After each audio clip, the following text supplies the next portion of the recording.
नमस्कार, आप देख रहे हैं इंसिडेंट 24x7 और मैं हूं आपके साथ निशी भाटिया। पंडित दीनदयाल उपाध्याय की जयंती शैक्षिक उत्कृष्टता पुरस्कार वितरण कार्यक्रम का आयोजन हुआ है, जहां पर सीएम धामी ने सभी को संबोधित किया है। इस अवसर पर जहां एक और राज्य में बोर्ड परीक्षाओं में 10 शीर्ष स्थानों पर प्राप्त करने वाले हाई स्कूल और इंटरमीडिएट के 75 मेधावी छात्र छात्राओं को हमने आज पुरस्कृत किया है। कुछ उसमें से रह भी गए। वहीं इन परीक्षाओं में उत्कृष्ट परिणाम देने वाले हमारे विद्यालयों के 3 प्रधानाचार्यों को भी सम्मानित करने के साथ साथ श्रेष्ठ प्रदर्शन करने वाले शीर्ष 50 विद्यालयों के प्रधानाचार्यों को भी आज के दिवस पर सम्मानित कर रहे हैं। मुझे गर्व है कि आज हाई स्कूल स्तर पर संयुक्त रूप से 99.20% अंक प्राप्त कर प्रथम स्थान हासिल करने वाले हमारे 2 प्रतिभाशाली छात्र कमल सिंह चौहान और जतिन जोशी को भी सम्मानित किया जा रहा है। मैं आज सम्मानित होने वाले सभी मेधावी छात्र छात्राओं को हार्दिक बधाई देता हूं और आप सभी के उज्जवल भविष्य की कामना करता हूं कि आने वाले समय में आप इसी प्रकार उत्तरोत्तर प्रगति करते रहें। अपने माता पिता का, गुरुजनों का, विद्यालय का, अपने गांव का, मोहल्ले का, शहर का, जिले का और राज्य का नाम रोशन करते हुए एक दिन देश का नाम रोशन कराएं। ये मेरी आप सबको शुभकामनाएं हैं। साथ ही आज सभी सम्मानित प्रधानाचार्य को भी मैं हृदय से बधाई देता हूं, जिन्होंने अपने अनुभव से, ज्ञान से, परिश्रम से, अपने समर्पण से इन विद्यार्थियों के भविष्य को संवारने का और सुधारने का, इनके व्यक्तित्व को आगे बढ़ाने का काम किया है। मुझे जानकर अत्यंत प्रसन्नता हो रही है कि वर्ष 2025 में हमारा इंटरमीडिएट का परीक्षा तो करीब 83% और हाई स्कूल का करीब 90% रहा है, जो अत्यंत सराहनीय है। मुझे पूरा विश्वास है कि आप सभी अपने उत्कृष्ट प्रदर्शन को आगे भी निरंतर इसी प्रकार बनाए रखेंगे और भविष्य में इसी प्रकार अपनी प्रतिभा, परिश्रम और संकल्प के बल पर केवल राज्य में ही नहीं बल्कि पूरे देश में अपना और अपने विद्यालय का नाम रोशन करेंगे। भाइयों बहनों, श्रद्धेय पंडित दीनदयाल उपाध्याय जी एक बहुआयामी व्यक्तित्व के धनी थे। वो एक कुशल राजनेता ही नहीं बल्कि महान शिक्षाविद, समाजसेवी और दूरदर्शी विचारक थे। उनका मानना था कि शिक्षा केवल किताबी ज्ञान तक सीमित नहीं है बल्कि उसमें राष्ट्र प्रेम, नैतिक मूल्य, सामाजिक समरसता और व्यावहारिकता का समावेश अनिवार्य रूप से होना चाहिए। वे कहा करते थे कि शिक्षित समाज ही एक सशक्त राष्ट्र का आधार है। इसी उद्देश्य को ध्यान में रखकर आदरणीय प्रधानमंत्री श्री नरेंद्र मोदी जी ने देश में नई शिक्षा नीति को लागू किया और शिक्षा व्यवस्था को और आधुनिक, व्यवहारिक और गुणवत्ता युक्त बनाने की दिशा में ऐसे ऐतिहासिक कदम उठाया। पंडित उपाध्याय जी की प्रेरणा और आदरणीय प्रधानमंत्री जी के मार्गदर्शन में हमारी सरकार भी, जिसके बारे में अभी शिक्षा मंत्री जी ने बहुत विस्तार से बताया कि शिक्षा में नवाचार, डिजिटल लर्निंग, भारतीय मूल्यों पर आधारित शिक्षा व्यवस्था को और सशक्त बनाने के लिए संकल्पबद्ध होकर काम कर रही है। शिक्षा के महत्व को ध्यान में रखते हुए हमारी सरकार ने देश में सर्वप्रथम नई शिक्षा नीति को लागू करने का कार्य किया है। हमने एक और जहां अपने शिक्षण संस्थानों में स्मार्ट क्लासरूम, डिजिटल लाइब्रेरी और ऑनलाइन लर्निंग प्लेटफॉर्म विकसित किए हैं, वहीं अब हम हमारी विरासत पुस्तक के माध्यम से कक्षा 6 से लेकर 8 तक के छात्रों को भारत की समृद्धि, लोक परंपराएं, देश और प्रदेश की महान विभूतियों से परिचित कराने का भी कार्य कर रहे हैं। प्रदेश में जहां एक और 226 विद्यालयों को पीएम श्री विद्यालय के रूप में विकसित किया जा रहा है, वहीं सभी 13 जनपदों के 1300 विद्यालयों में वर्चुअल कक्षाएं भी संचालित की जा रही हैं। साथ ही राज्य में दूरस्थ क्षेत्रों तक बच्चों को ऑनलाइन शिक्षा उपलब्ध कराने हेतु 5 पीएमई विद्या चैनल भी संचालित। तो अभी आप सीएम धामी को सुन रहे थे, जिन्होंने पंडित दीनदयाल उपाध्याय की जयंती के अवसर पर सभी को संबोधित किया और उनके किए गए कार्यों को एक बार फिर से याद दिलाया है। इसी के साथ अगली खबर का रुख करेंगे। अगली खबर बड़ी आ रही है, जहां पर नक्सली मोर्चा में एक बार फिर से बड़ी सफलता हासिल हुई है। दंतेवाड़ा में 71 नक्सलियों ने खुद को सरेंडर किया है। लोन वराटू अभियान के तहत सरेंडर हुआ है। 71 नक्सलियों में से 30 तो इनामी नक्सली इसमें शामिल थे। 30 नक्सलियों पर 64 लाख रुपए का इनाम था। अलग अलग इलाकों में सक्रिय थे ये सभी नक्सली। कई नक्सली घटनाओं में शामिल भी रह चुके हैं।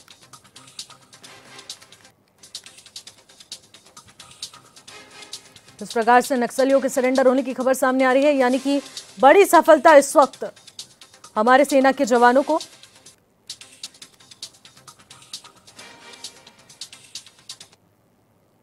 खबरों में आगे बढ़ती है। मुख्यमंत्री विष्णुदेव साय ने पीसी कर जानकारी दी है कि हेल्थ सेक्टर में करीब 10 निवेश प्रस्ताव सामने आए हैं और इसके साथ ही होटल और रेस्टोरेंट के लिए भी प्रस्ताव मिले हैं। इससे लोगों को रोजगार मिलेगा। विदेश में भी इन्वेस्टर कनेक्ट करने का आयोजन होगा और हर जगह हमारे उद्योग नीति को सराहा जा रहा है। उन्होंने कहा है कि राहुल गांधी और कांग्रेस को देश की जनता नकार चुकी है। बताते हुए खुशी हो रही है कि यहाँ पर हेल्थ के सेक्टर में करीब 10 प्रस्ताव निवेश का यहाँ पर मिला है। उसी तरह से होटल रिसॉर्ट के लिए भी मिला है और पार्क के लिए भी मिला है। तो इससे काफ़ी हमारे लोगों को रोज़गार भी मिलेगा। इस तरह के उद्यम में लोगों को ज़्यादा रोज़गार मिलता है, तो ये बड़ी खुशी की बात है छत्तीसगढ़ के लिए। झारखंड की कैबिनेट की बैठक में कुल 27 प्रस्तावों पर मोहर लगी है, जहां पर सारंडा में 57,000 हेक्टेयर वन भूमि को सारंडा अभ्यारण्य के रूप में अधिसूचित करने के प्रस्ताव पर विचार किया गया है। चर्चा के बाद ग्रुप ऑफ मिनिस्टर का गठन किया गया, जो कि इलाके का सामाजिक आर्थिक अध्ययन कर अलग अलग अगले मंत्रिपरिषद की बैठक को जानकारी देंगे। अब रांची में पॉलिटेक्निक भवन के लिए भी बता दें कि 97 करोड़ रुपए की राशि को स्वीकृत किया गया है और ऐसे में झारखंड निजी सुरक्षा अभिकरण नियमावली में संशोधन की स्वीकृति भी दी गई है। साथ ही अन्य कई मुद्दों पर चर्चा कर उनके हित में निर्णय लिया गया। प्रस्ताव संख्या 4 गृह कारा एवं आपदा प्रबंधन विभाग से झारखंड निजी सुरक्षा अभिकरण नियमावली 2023 में गृह मंत्रालय भारत सरकार के से प्राप्त निर्देश के आलोक में संशोधन के संबंध में इसमें मुख्य रूप से निजी सुरक्षा क्षेत्र में जो सिक्योरिटी एजेंसीज को जो प्रशिक्षण देने वाली संस्थान रहती हैं, उनके संचालन से संबंधित स्टैंडर्ड ऑपरेटिंग प्रोसीजर गठित किया गया है। झारखंड स्वास्थ्य विभाग के टेंडर घोटाले को लेकर सियासत गर्मा गई है। बीजेपी प्रदेश अध्यक्ष और नेता प्रतिपक्ष बाबूलाल मरांडी ने मुख्यमंत्री हेमंत सोरेन को पत्र लिखकर उच्च स्तरीय जांच और दोषियों पर मुकदमा दर्ज करने की मांग की है, जिसको लेकर स्वास्थ्य मंत्री इरफान अंसारी ने जांच का आश्वासन भी दिया है। देखिए, कुछ नॉनसेंस लोग हैं, अनपढ़ गंवार लोग हैं, उनको जाना चाहिए। 24 तारीख को मैंने पदभार संभाला और 24 तारीख को टेंडर फाइल कर दिया। ये तो कॉमन सेंस होना चाहिए।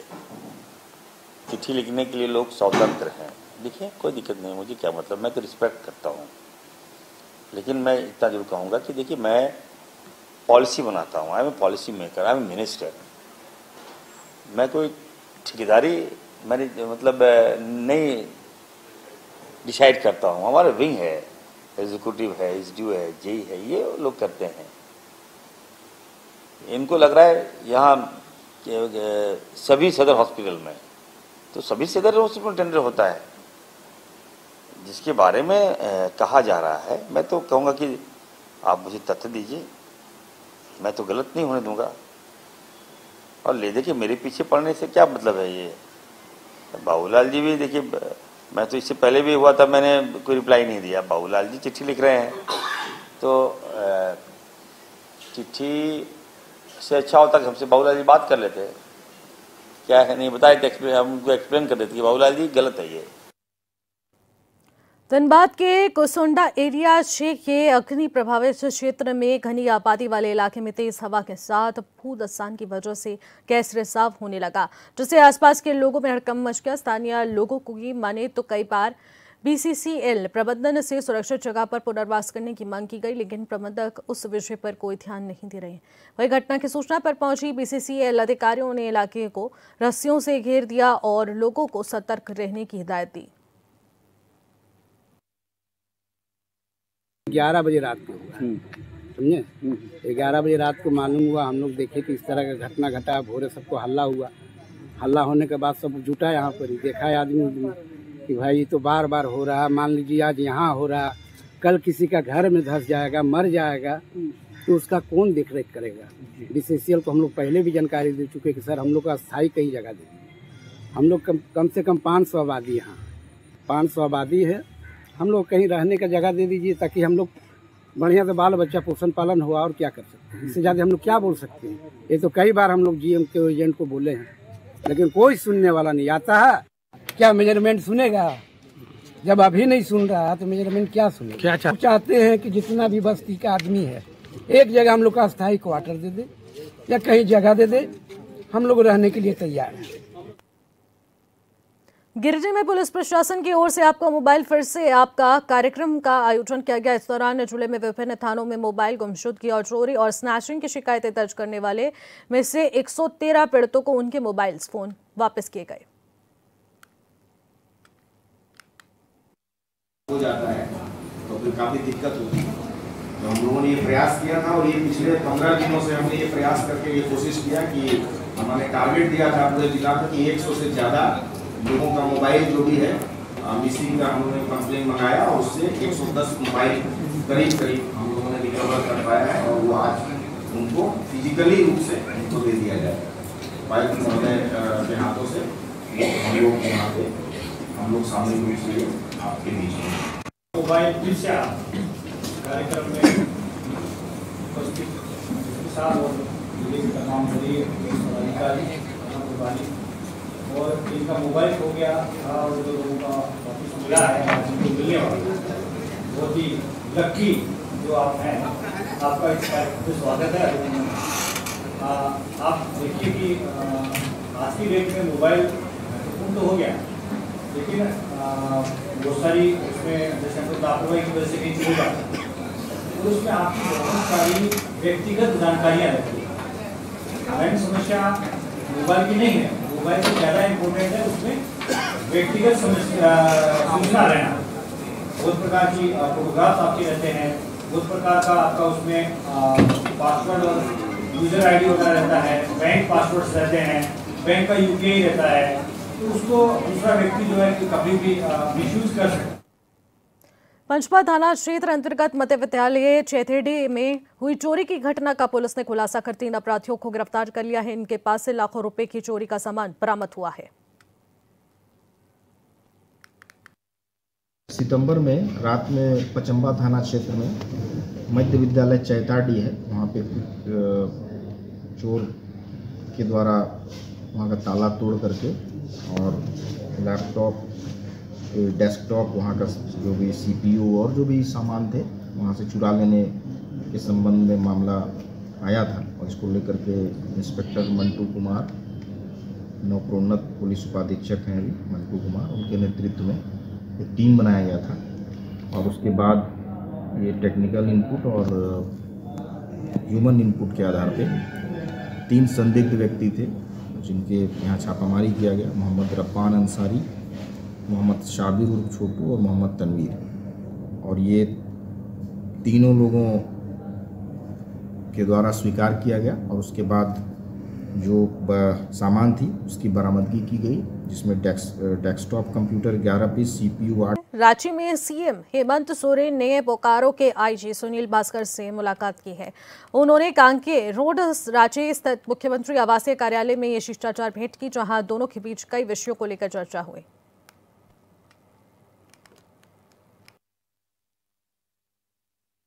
आज एचएनएन की टीम अरगोड़ा दुर्गा पूजा पंडाल पहुंची, जहां पर अरगोड़ा पंडाल पर इस बार अपना 58वां साल यहां पर मनाया जा रहा है और इस बार पंडाल लाइब्रेरी की थीम पर आधारित है, जहां आपको एक से बढ़कर एक बुक और इतिहास के बारे में देखने को मिलेगा। आयोजकों का कहना है कि इस दौर में लोग इतिहास को पढ़ने और जानना पूरी तरह से भूल चुके हैं, इसलिए इस थीम के माध्यम से लोगों को जागरूक किया जा रहा है। आज शारदीय नवरात्रा का चौथा दिन है और हम आपको वादा किए थे कि हर तरफ हम हर प्लेटफॉर्म के माध्यम से HNN प्लेटफॉर्म के माध्यम से हर पंडालों का भ्रमण कराएंगे। रांची में आपने कई तरह के पंडाल देखे, कोई थीम के आधारित है, कोई अलग अलग भव्यता पे आधारित है, लेकिन हम एक आज उस जगह पर आए हैं, रांची के अड़गोड़ा मतलब VIP इलाकों में से एक प्रमुख इलाका, जहां पर एक अनोखा पंडाल बनाया जा रहा है। हम सीधे तौर पे आपको तस्वीर दिखाएंगे, जहां पर आप तस्वीर के माध्यम से देख रहे होंगे कि जितने भी पुस्तकें हैं, जो हम किताबों की दुनिया में जो चीज़ सीखते आ रहे हैं, जो इतिहास के बारे में जो सीखते आ रहे हैं, वो सारी चीज़ों को दर्शाया गया है। ये पंडाल अपने आप में एक अद्भुत, अलौकिक और अनोखा है, क्योंकि आप देखिए ना कि क्या क्या किताबों का जिक्र नहीं किया, भगवत कथा, भगवत गीत, हर चीज़ का जिक्र किया गया है। साथ ही साथ भीमराव अंबेडकर का, चाहे आप शिबू सोरेन की बात कर ले, चाहे आप भारत का संविधान के बारे में बात कर ले, हर तरफ आपको दिखेंगे कुछ ना कुछ। जो हम दुकानें जाते हैं, तरह तरह की किताबें लेते हैं कि हमें इस चीज़ को पढ़ाई करना है, लेकिन वही चीज़ को दर्शाया गया है इस पंडाल को।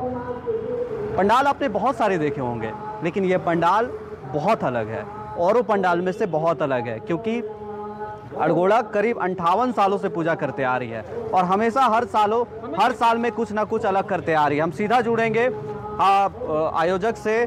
सर, लगभग 58 साल हो गए हैं, उससे भी अधिक हो गए हैं। अड़गोड़ा पंडाल अपने आप में बहुत अद्भुत है, अलग अलग संदेश देते आ रही है, इस बार बहुत बेहद अलग है। सबसे पहले जितने भी आपका दर्शक हैं जो देख रहे हैं, उनको दुर्गा पूजा के अग्रिम बधाई देते हैं। और जहाँ तक रहा पंडाल की बात, इस बार कुछ अलग हम लोग हट के कुछ पंडाल बनाने का काम किए हैं, जो कि आप देख रहे हैं यहाँ पर लाइब्रेरी के रूप में आज पंडाल हम लोग तैयार कर किए जा रहे हैं। ये लाइब्रेरी में जितने भी ग्रंथ हैं, हिंदू पुराण में जितने भी ग्रंथ हैं, सब ग्रंथ को दर्शाया गया है। संविधान है, विज्ञान है और आध्यात्म में जितने भी ग्रंथ लिखे हैं, बड़ा बड़ा ऋषि मुनियों, वेद व्यास, ये सब जितना भी लिखा हुआ है सब इसमें दर्शाया गया है। इसी का अंदर माँ विराजमान होगी, इसलिए किया गया है कि धीरे धीरे लोग ग्रंथ को भूलते जा रहे हैं, धीरे धीरे लोग पढ़ाई लिखाई को भूलते जा रहे हैं, लैपटॉप और मोबाइल में। संदेश से लेकर आप ये दृश्य को दर्शा रहे हैं। हाँ, ये दृश्य को दर्शा रहे हैं। इसके अंदर आप प्रवेश करिएगा तो अलौकिक बहुत सुंदर आपको अंदर का नज़ारा मिलेगा, जो कि अलग हट के मिलेगा, जहाँ माँ विराजमान रहेगी।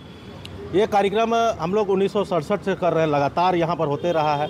और पंडाल तो पंडाल है, लेकिन साथ ही साथ हम लोग 10वीं के दिन भव्यता के साथ रावण दहन का कार्यक्रम होता है, जो कि यहाँ के जो राज्य के मुख्यमंत्री है वो मुख्य अतिथि के रूप में हम लोग को रहते हैं। और विशेष रूप से वहाँ पर हम लोग आतिशबाजी का आकर्षक लुक रहता है, जो कि आतिशबाजी पूरा मतलब जितना भी दर्शक लोग रहते हैं वो पूरा आकर्षक मन से आतिशबाजी देखते हैं। खुलेगा इसका पट कल खुलने वाला है, कल खुल जाएगा। आप देखें कि आयोजकों का जो कहना है वो साफ तौर पे दर्शा रहे हैं कि जो लोग आज के जनरेशन में जिस तरह बढ़ता दौर में लोग चीज़ों को भूलते आ रहे हैं, जो हमारे इतिहास के पन्नों को जो भूलते आ रहे हैं, साफ तौर से यहाँ पर दर्शाने की कोशिश की जा रही है। और कहा भी क्यों ना आ जाए, क्योंकि जिस तरह से जनरेशन आगे बढ़ रहा है, जिस तरह से समय आगे बढ़ रहा है, लोग वेस्टर्न कल्चर को ज़्यादा फॉलो कर रहे हैं। लेकिन साथ ही साथ इस पंडाल का संदेश यही है कि आप शिक्षित रहिए, सब चीज़ को फॉलो कीजिए, वेस्टर्न भी फॉलो कीजिए, लेकिन अपने ग्रंथों को, अपने इतिहास को कभी मत भूलिएगा।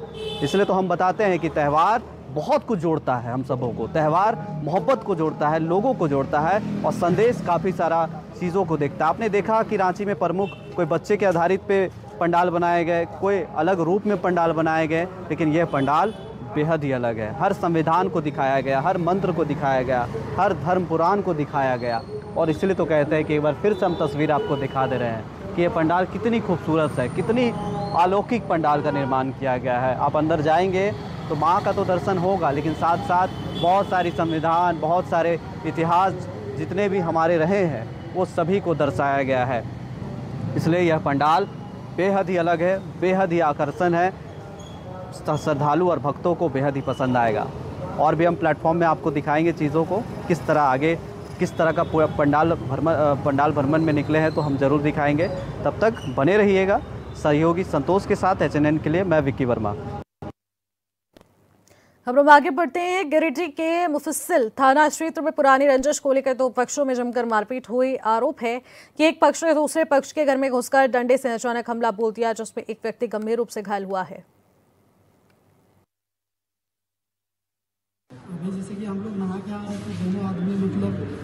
तो गाली गलौज किया उन लोग। हम लोग पूजा में बैठे थे तो लोग अचानक मतलब आके पीछे से मार दिए टांगे से। किसको मार दिया? पापा को मारा। क्या नाम है पापा? पूरन दास है पापा को। कौन लोग मारा? शादी दास मारा, उसका मांझी है उसका। कौन कौन मारा? मांझी दास मारा, शादी दास। कहाँ पे मारा? घर घुस के मारा।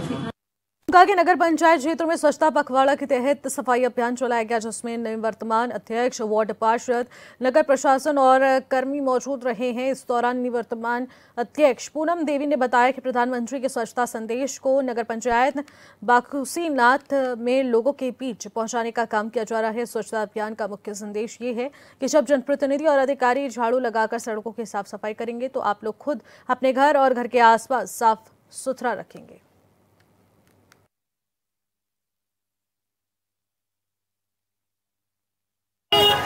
प्रधानमंत्री का जन्मदिन के शुभ अवसर से ये 17 सितंबर से 2 अक्टूबर तक पखवाड़ा के तौर से चल रहा है और हर जगह सब साफ सफाई और मंदिर में या कोई धर्म स्थान में हर जगह 17 तारीख से 2 अक्टूबर तक का साफ सफाई का एक कार्यक्रम हम लोग का चल रहा है।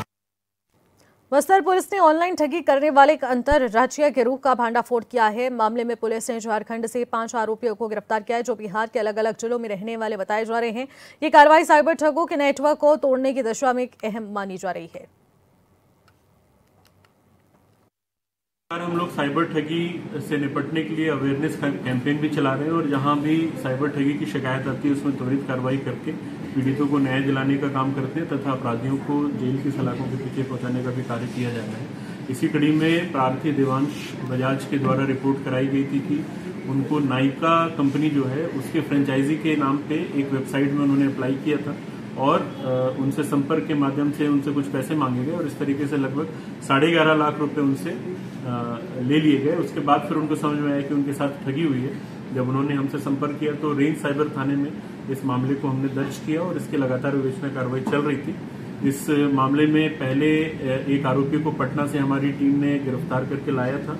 उसके बाद जो विवेचना बाकी आगे की थी वो भी लगातार जारी थी और इस कड़ी में हम लोगों ने एक टीम को पिछले कुछ दिनों से बिहार में कैंप करके रखा था, जो टेक्निकल एनालिसिस है उसके माध्यम से, और इसमें हमको इस बार 5 लोगों को गिरफ्तार करने में, इस मामले में 5 लोगों को गिरफ्तार करने में सफलता मिली है।